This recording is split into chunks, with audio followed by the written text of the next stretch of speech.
ভোটের কালি মুছে যাওয়ার আগেই জনগণকে দেয়া প্রতিশ্রুতি সরকার বাস্তবায়ন শুরু করেছে বলে জানিয়েছেন প্রধানমন্ত্রী তারেক রহমান। সমাজের পিছিয়ে থাকা ব্যক্তিদের আর্থিক সহায়তা কিংবা কর্মসংস্থানের মাধ্যমে বৈষম্য দূর করারও আশ্বাস দেন প্রধানমন্ত্রী। ইমাম, মুয়াজ্জিন, পুরোহিত, সেবায়েত, অধ্যক্ষ, যাচক ও ধর্মীয় নেতাদের মাসিক সম্মানী প্রদান কার্যক্রম উদ্বোধনী অনুষ্ঠানে এসব কথা বলেন প্রধানমন্ত্রী। বিস্তারিত আকবর হোসেন সুমনের রিপোর্টে। শিয়া বাটার ও ভিটামিন সমৃদ্ধ লিলি বিউটি সোপ, তারুণ্যময় উজ্জ্বল ত্বকের জন্য। দেশের ৪,৯০৮টি মসজিদের ইমাম, মুয়াজ্জিন ও খাদেমদের পাশাপাশি ৯৯০টি মন্দিরের পুরোহিত, ১৪৪টি বৌদ্ধ বিহারের অধ্যক্ষ এবং ৩৯৬টি গির্জার যাজক সহ উপাসনালয়ের সংশ্লিষ্ট দায়িত্বপ্রাপ্ত ব্যক্তিদের সম্মানী কার্যক্রম উদ্বোধন করেন প্রধানমন্ত্রী তারেক রহমান।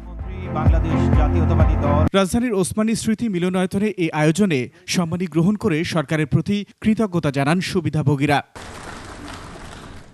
জাতীয় নির্বাচনের আগে জনগণের কাছে দেওয়া প্রতিশ্রুতি সরকার বাস্তবায়ন শুরু করেছে বলে জানান প্রধানমন্ত্রী তারেক রহমান।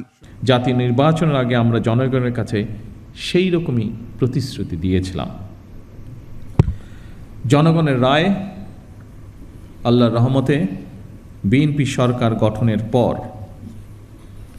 ভোটের কালি নোখ থেকে মোচনের আগেই আমরা আমাদের সকল প্রতিশ্রুতি ধারাবাহিকভাবে বাস্তবায়নের কাজ শুরু করেছে।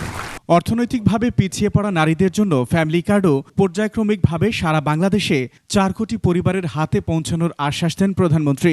অর্থনৈতিকভাবে পিছিয়ে পড়া নারী সমাজের জন্য আমরা ইতিমধ্যেই ফ্যামিলি কার্ড চালু করেছি। পর্যায়ক্রমিকভাবে এই কার্ড সারা বাংলাদেশে ৪ কোটি পরিবারের নারী প্রধান তারা প্রত্যেকে ইনশাল্লাহ পাবেন। আগামী 14 এপ্রিল তথা 1 বৈশাখ থেকে আমরা ইনশাল্লাহ ফার্মার্স কার্ড বা কৃষক কার্ডের পাইলট প্রজেক্ট চালু করব। ইনশাল্লাহ আগামী 16 মার্চ দিনাজপুর থেকে শুরু হচ্ছে আমাদের খাল খনন কর্মসূচি। দেশের প্রতিটি নাগরিকের রাজনৈতিক এবং অর্থনৈতিক ক্ষমতা নিশ্চিতের মাধ্যমে দেশকে একটি শক্তিশালী ভিত্তির উপরে প্রতিষ্ঠিত করতে চান প্রধানমন্ত্রী।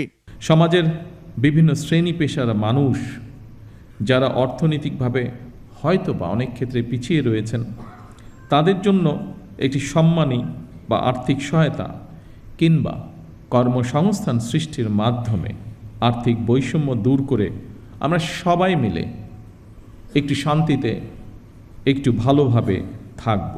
প্রধানমন্ত্রী বলেন, ধর্ম বর্ণ নির্বিশেষে প্রতিটি শ্রেণী পেশার মানুষের আর্থিক ও সামাজিক নিরাপত্তা নিশ্চিতে সর্বোচ্চ চেষ্টা অব্যাহত রাখবে সরকার। সকলের জন্য আমরা গড়ে তুলব একটি নিরাপদ রাষ্ট্র, একটি নিরাপদ সমাজ, যা প্রতিটি শ্রেণী পেশার মানুষের কাম্য। আকবর হোসেন সুমন, 21 টেলিভিশন, ঢাকা।